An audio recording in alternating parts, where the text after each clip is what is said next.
ہم نے رب کے حکموں کو توڑا، ہم نے پرواہ ہی نہیں کی۔ ہم سمجھے دنیا میں آئے ہیں تو ہماری دنیا ہے، آوارہ ہوں، خواہشات نفس کے مطابق زندگی گزاریں، آنکھیں بے حیائی میں لگی رہیں، سوچیں آوارگی میں لگی رہیں، کان نغمے سنتے رہے، زبان جھوٹ بکتی رہی، ظلم و جبر کا بازار گرم رکھا، عصمت عزتیں پامال کرتا رہا، لوگوں کا مال لوٹتا رہا، حق غصب کرتا رہا، کلیجی اور دل چیرتا رہا، لوگوں کو زخمی کرتا رہا، لوگوں کے جذبات سے کھیلتا رہا، پرواہ نہیں کی کہ یہ دنیا ہے، امتحان گاہ ہے، چند دنوں کے لیے آئے ہیں، اللہ کے حضور پیش ہونا ہے، عملوں کا حساب ہونا ہے۔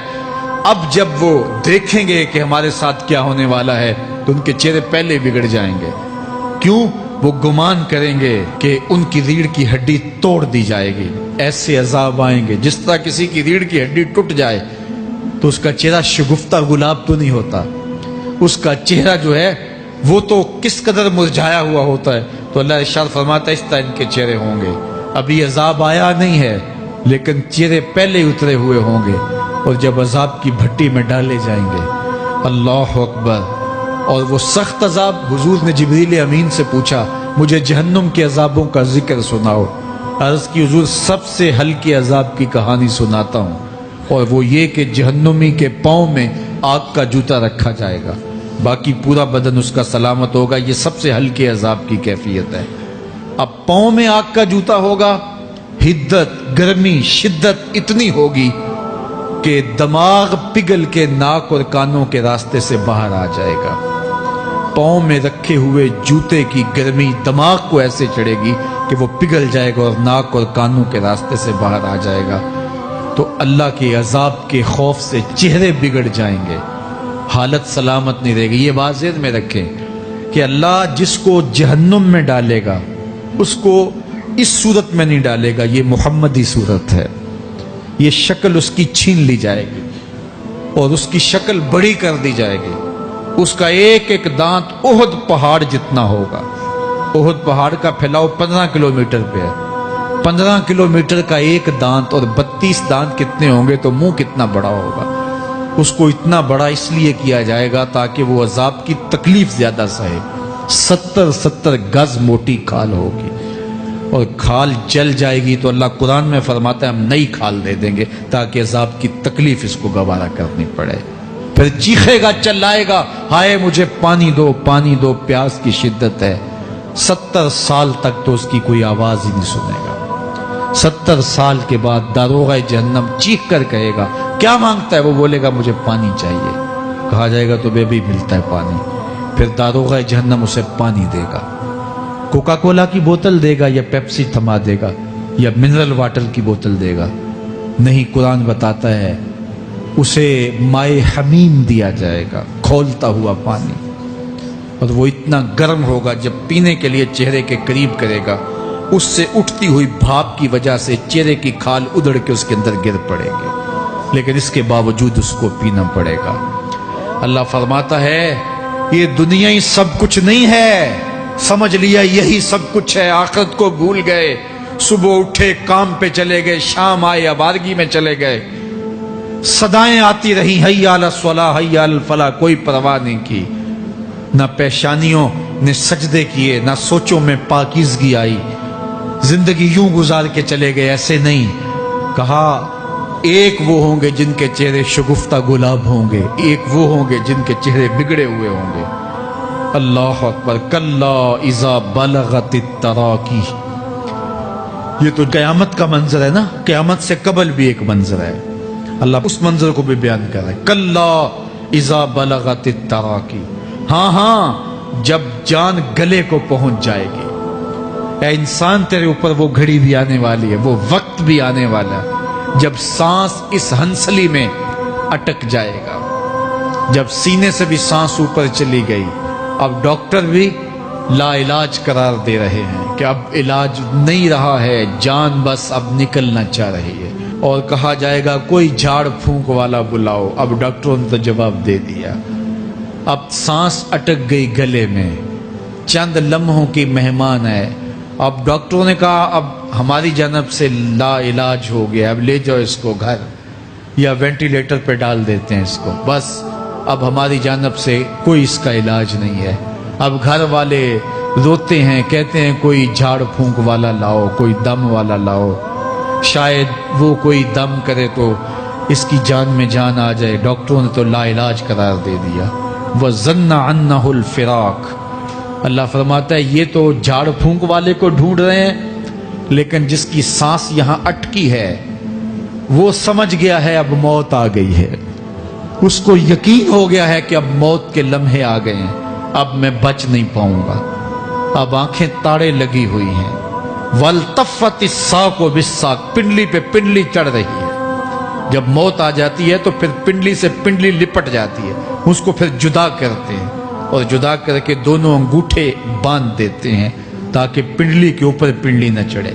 اللہ وہ منظر بیان کرتا ہے، صاحب یہ وقت آنے والا ہے جب دونوں انگوٹھے باندھ دیے جائیں گے، جب ناک میں روئی ٹھونس دی جائے گی، جب چٹے لباس میں کفن دیا جائے گا، جب غسال کے سامنے بے بس پڑے ہوں گے، وہ چاہے یہ بازو اٹھائے چاہے یہ بازو اٹھائے، گرم پانی ڈالے یا سرد پانی ڈالے، جب بس پڑے ہوئے ہوں گے جو ہے وہ غسل دینے والوں کے، اور ناک میں روئی ہوگی اور دونوں انگوٹھے آپس میں بندھے ہوں گے. یہ محل، یہ ماڑی، یہ کوٹھیاں، یہ بنگلے جس کو سویر شام لگ کے حلال حرام کی تمیز کیے بغیر بنایا تھا. غوث اعظم رضی اللہ تعالیٰ عنہ بولے مکان بنا رہا ہے، بسیں گے اور حساب تو جا کے دے گا.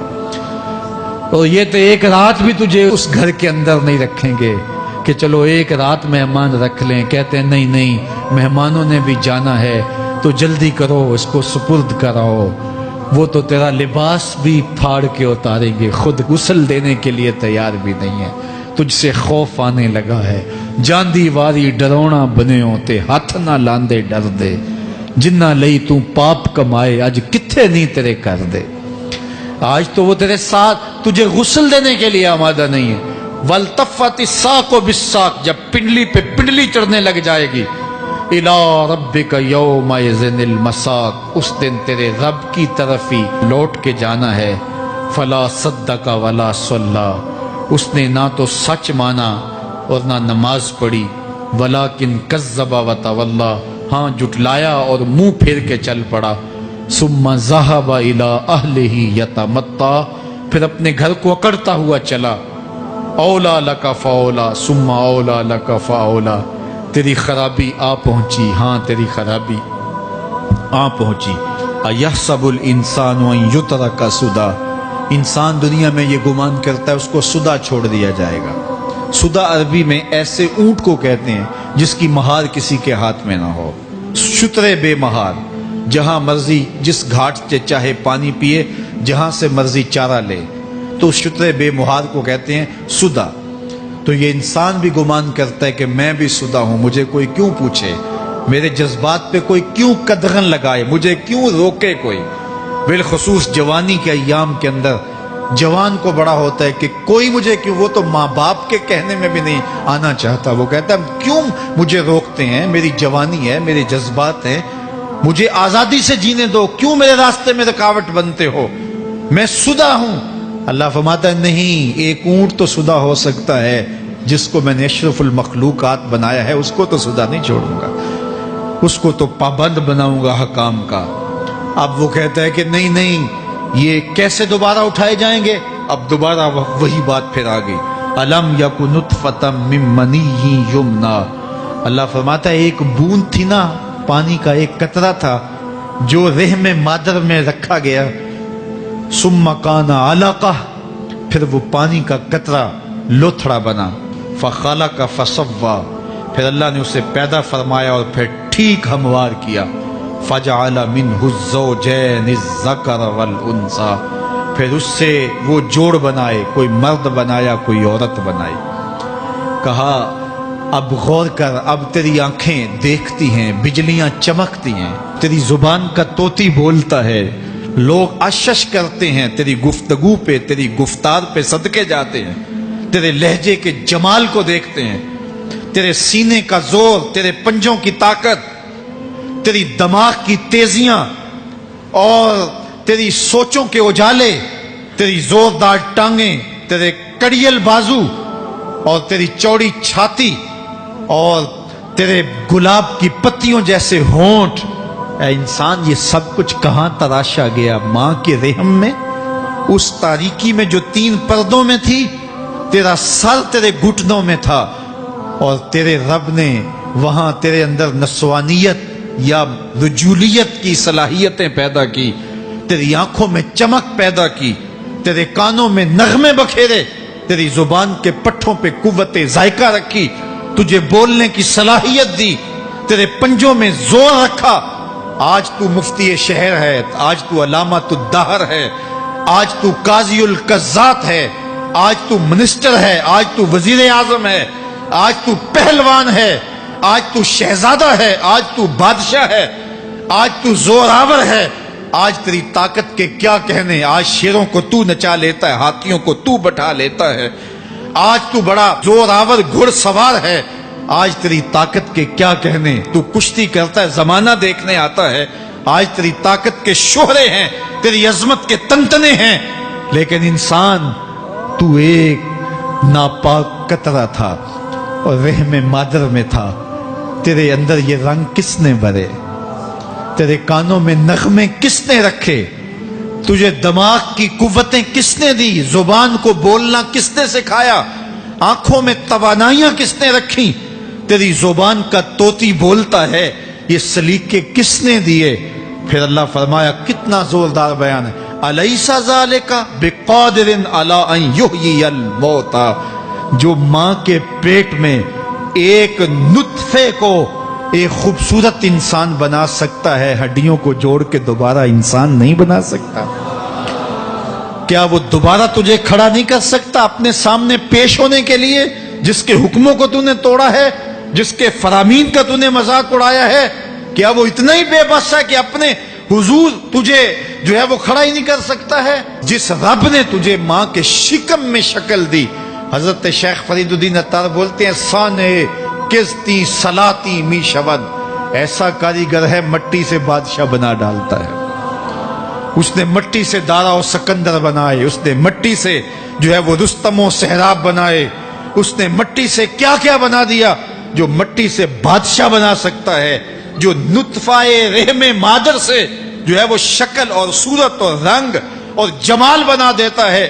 تیری صورت نکھرتی ہے، تیرے ہونٹ گلابی ہیں، اور تیری نرگسی آنکھیں ہیں، تیرے ریشمی بال ہیں، اور تیری خوبصورت رنگت ہے۔ تو چال چلتا ہے تو لگتا ہے قیامت چل رہی ہے۔ تیرا قد رانا جو ہے وہ صنوبر کو شرماتا ہے۔ تیری گفتار کے تنتنے ہیں۔ جس نے اتنی خوبصورت شکل ماں کے رحم میں بنائی، کیا وہ ہڈیوں کو جوڑ کے دوبارہ انسان نہیں بنا سکتا؟ وہ دوبارہ انسان بنائے گا اور پھر تجھے اپنے حضور کھڑا کرے گا۔ اور ایک حدیث میں آتا ہے، اللہ بندے کو اپنے حضور کھڑا کرنے کے بعد اپنے سامنے سے ہٹنے نہیں دے گا جب تک 5 سوال نہیں پوچھ لے گا۔ ان عمرہ ہی فیما افنا ہو، اس کی عمر کے بارے میں پوچھے گا، کہاں ضائع کی؟ میں نے تجھے زندگی دی، 60 سال 70 سال 40 سال 50 سال، اس زندگی کو کہاں گزار کے آیا ہے؟ ان شباب ہی فیما ابلا ہو، اس کی جوانی کے بارے میں پوچھا جائے گا، جوانی کہاں گزار کے آیا ہے؟ مجنوں تو نہیں بنا رہا، خواہشات کا اسیر تو نہیں ہو گیا، دیوانوں کی طرح زندگی تو نہیں گزار کے آ گیا؟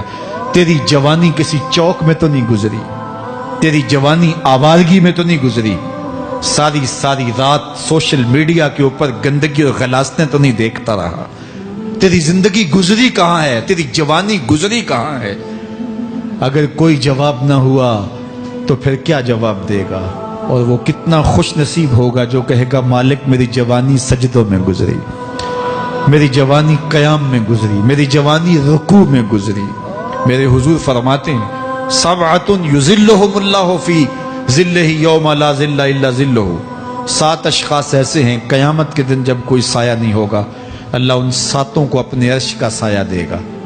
ان میں سے دوسرا شخص میرے حضور نے بیان فرمایا، وشاب نشأ فی عبادت اللہ، وہ جوان جس کی جوانی اللہ کی عبادت میں گزری۔ جوانوں، اپنی زندگی کو مالک کی دہلیز پہ لے آؤ۔ جوانی وہی ہے جو مالک کی چوکھٹ پہ گزرے۔ اپنے دل کا تعلق جوڑو، عشق کرنا ہے تو پھر آمنہ کے لال سے کرو۔ محبت کا رشتہ ان سے جوڑو، تعلق کا ربط ان سے قائم کرو، جوانی کو دین کی راہ پہ ڈالو۔ اللہ اکبر۔ سنو میرے حضور کا فرمان، انا حبیب اللہ، میں اللہ کا حبیب ہوں۔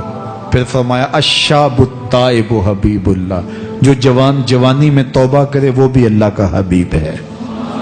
آؤ اللہ کے حبیب بن جاؤ، اللہ کے حبیب بن جاؤ، اللہ کے حبیب بن جاؤ، اللہ کے محبوب بن جاؤ۔